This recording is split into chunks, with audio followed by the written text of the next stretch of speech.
Hey everyone, this is Kirk here again from OptionAlpha.com, and in today's video I want to talk about how you can scan for trades. And oftentimes I find when I coach people that scanning for trades seems to be a lot harder than it really is. And so hopefully I can demystify that today and show you in less than 10 minutes how we scan for trades.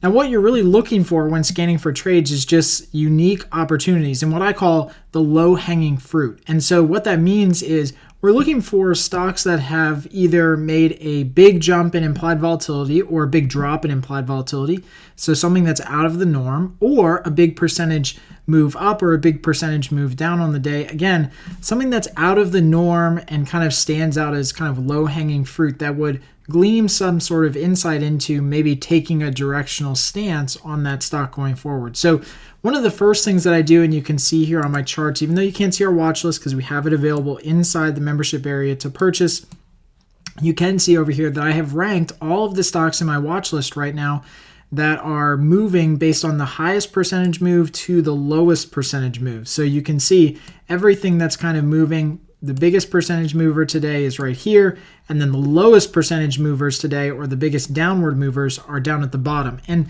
the reason I do this just to start is because I want to see what's moving. So what has had a huge move up or huge move down that may warrant a trade? So one of the ones that we look at, if we again kind of sort this by biggest move down, is that this stock today has had a 6% move down. And if we actually look over at the charts, this is actually a look at Tesla. So Tesla's had about a 6% drop today, pretty good drop in a move down. And that really leads us to believe that maybe there's a trading opportunity here because of the drop lower. And you can see that it's gapped lower and dropped lower. Implied volatility is starting to spike. Okay, so maybe we might have some sort of trading opportunity there. The next lowest one down is going to be PBR. So this is another one that has had a really big move down today. It's the next biggest percentage move down. But you can see after we start looking at the chart here, it's not really kind of a standout. There's no low-hanging fruit. It hasn't gapped lower dramatically. It hasn't popped up dramatically. But implied volatility is starting to steadily rise, and we start to see that MACD is continuing to move higher. So, okay, maybe there's some sort of opportunity there as well. So that's one thing we look for, is we definitely look for those stocks that have made big moves. That's an easy way to find new things to trade. If it's something kind of in the middle of the range here, like this stock, for example, it's down about 0.5% today. This is Netflix. Not really that big of a move for us to really, go after. It's not. We can trade this stock, but that doesn't mean that we should trade it because it's not doing anything major today. It's just kind of trading in the same old range that it's been in. And you can see with Netflix, even though it's down on the day, it's just kind of trading in the same range that it's been in. Implied volatility is high, but it's heading into earnings. So there's nothing really to glean out of that. You can just go ahead and skip over it. The other thing that we like to do is sort our list by high implied volatility stocks. So stocks that are new stocks to the list that have recent high implied volatility, we might want to take a look at. So since we look at this list every single day, we know that we've got lots of stocks right now that are over that 50th percentile that we like to see.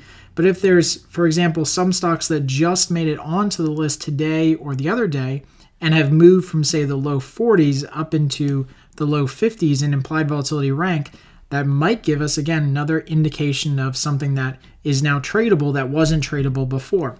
So, for example, this stock right here is FXI, and it just moved up to a 52 implied volatility. And so you can see implied volatility actually was higher than 52, but it's now still start to be 52.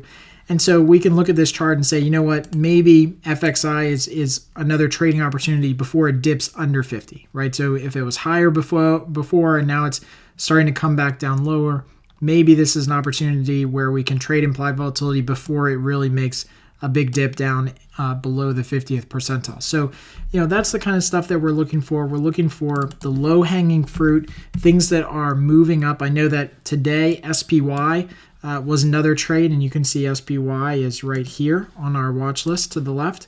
It has 69% implied volatility, but just the other day it was down in the 40s and 30s. So you start to see that implied volatility is rising in SPY or SPY, and as a result, we have orders that we're trying to get into the market to trade this security because implied volatility is starting to rise, and it's now in the 70th percentile. So very high implied volatility, leads us to believe that there's an opportunity here to trade something in it.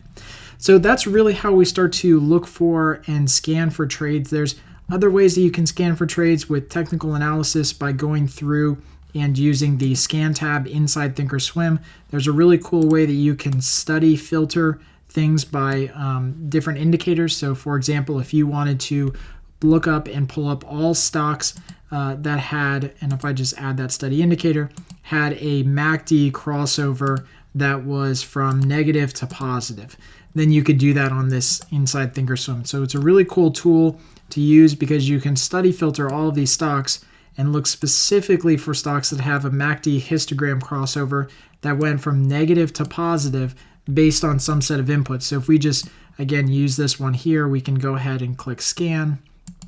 And that will pull up all the stocks with options that are tradable that we can do that have a MACD crossover from a low point to a high point. And you can see the first one on the list here is USO. This is pretty interesting. Or the only one on the list, which is pretty cool because now it's narrowed it down even more. So, all right, so I truly hope you guys enjoyed today's video. And like I said, if you have any comments or questions, please ask them right below on the lesson page. The key here with scanning for trades is that you don't go through analysis paralysis. Have some set of defined filters or studies that you want to look for or types of trading setups that you're looking for, and look for those quickly in the morning through your short liquid watch list anyway. And if there's something to trade, make a trade on it. If there's not, then don't force it. Don't force a trade into the market just for the sake of trading. We want to make sure that we're making smart, good trades. And that's really the key here at Option Alpha, is teaching you how to make smarter and better trades. So as always, if you guys have any questions, please let me know. And until next time, happy trading.